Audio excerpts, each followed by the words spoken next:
welcome to step number 5. And in step number 5, we're going to be learning about the financial skills that the wealthy use and the financial concepts that they use in order to create wealth. The middle class and poorer people just don't know about these type of things. Now this is vitally important. You need to learn these steps. Step number 1 is you need to get rid of debt. Debt is like a cancer that is eating inside of you. It just gets worse and worse and worse, not better. I'm talking about bad debt. You need to differentiate, of course, between good debt and bad debt. And bad debt is things like credit cards, for example, where you're spending money on things that don't have any chance of making you any more money. Now, good debt would be you buying things that do have a chance of making you money. So, for example, assets. And your biggest asset are your investment properties, for example. Could be stocks and shares, it could be business, could be your education, etc. and so forth. But you know what? These weights are actually quite heavy, so I'm just going to put them down just for a moment and then I'll continue. Ooh.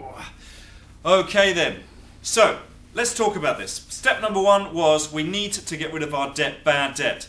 Step number 2, we need to make saving fun. Because I'm not talking about budgeting here, I'm talking about making it fun. You know, so what is it that you do with a £20 note or a £10 note or a £5 note? Do you break it up and put it into your piggy bank? Do you get the whole family involved? Do you have a competition? You know, are you going to start making your own sandwiches? Because now you know what's inside them, you know what they taste like, they're much healthier, etc. So instead of spending something like, you know, £2.95 or sometimes even £5 for a sandwich, how about just spending 50p on a sandwich? Do you know what the difference is between the two? It's huge. And let me tell you something. It's not how much you earn that's important. It's how much you keep. Not how much you earn, it's how much you keep. So somebody who's earning £17,000 as opposed to somebody who earns £170,000, at the age of 60, 65, who's going to be worth more money? It's the person that saves and invests the most, not the person that earns the most. Because the person who earns £170,000 but spends £175,000 is going to be in debt. Does that make sense? So it's vitally important. Let me tell you this other thing, this it's just really not known. So for example, if you were to save just £2.50 a day, now, how can you do that? Well, we call it the latte factor. You going out, you got some loose change, and you decide that what you're going to do is you're going to spend it on a coffee or a donut or a sandwich, and you know, you deserve it and all this good stuff. But that £2.50 a day over 50 years, i.e. your working lifetime, 50 years, and if you use that and you were to invest it in something like the stock market, for example, whatever it is, and get 15% a year, just 15% a year. Listen, some of my traders do this a month. So if you've got to do this in a year, okay, remember some of the indexes do 12.4% just on average, so you can do more than that. If you manage to take £2.50 at 15% a year, at the age of 60, 65, you'd be worth over £2.5 million. That's 2.5 million. 2.5 million. That's an 18-year-old doing this. Now, if you're closer to 40, and you're willing to admit it, if you're closer to 40, you just need to save £5. £5 a day. That's £140 a month. Doing the same thing, 15%, till the age of 60, 65, you'd be worth £1 million. 1 million. So can you become a millionaire in your lifetime? The answer is absolutely a resounding yes. But you need to take action right now. Because what you've got to learn is you've got to learn about compound growth.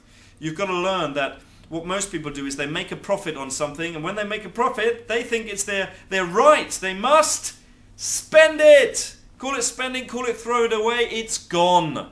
What we're going to do in our investment pot, I'm not talking about the other things, you know, where you spend stuff and you're paying off your mortgage and food and utilities. I'm talking about my investments. I'm going to make a profit and I'm going to reinvest it. Now you have more money, you make the same amount of profit, you're going to reinvest it, reinvest it, reinvest it. Albert Einstein called this the 8th wonder of the world. Compound growth is the 8th wonder of the world, so you need to be able to use it. So those are some of the concepts that you need to learn. Now, what are the different things that you can invest your money in? Well, certainly, we call them the 5 pillars of wealth. The 5 pillars of wealth. If you go to www.investment-mastery.com, you'll be able to find out more about that. But it's basically your career. It's about stocks and shares. It's about property in this country, property abroad. It's about business, and it's about internet marketing. And those are the things that you need to be investing in. Listen, if you don't know how to invest in those things, because those are assets, and they will grow, they will make you money, or at least they have a chance of doing that, but you need to invest in your education. You need to invest in your mindset. And that's why if you go to www.investment-mastery.com, you'll see exactly what we mean. We have the 5 pillars, and we have the concepts, we have asset allocation, diversification, we have compound growth, and the bottom rung on all of this, it's the foundation, is the mindset and psychology behind creating wealth. Because you can have as many pillars as you like, but if you don't have a solid foundation, then the whole thing will just fall down. Remember, if you think you've got a good job, it's just one pillar. If you think I'm not going to be a slave to anybody, I've got a great business, it's just one pillar. You need as many of these pillars as you possibly can. So go right now to www.investment-mastery.com for your free seminars, your free downloads, your free book, your free everything. Go to www.investment-mastery.com and check it out. And we look forward to seeing you at the next step, step number 6.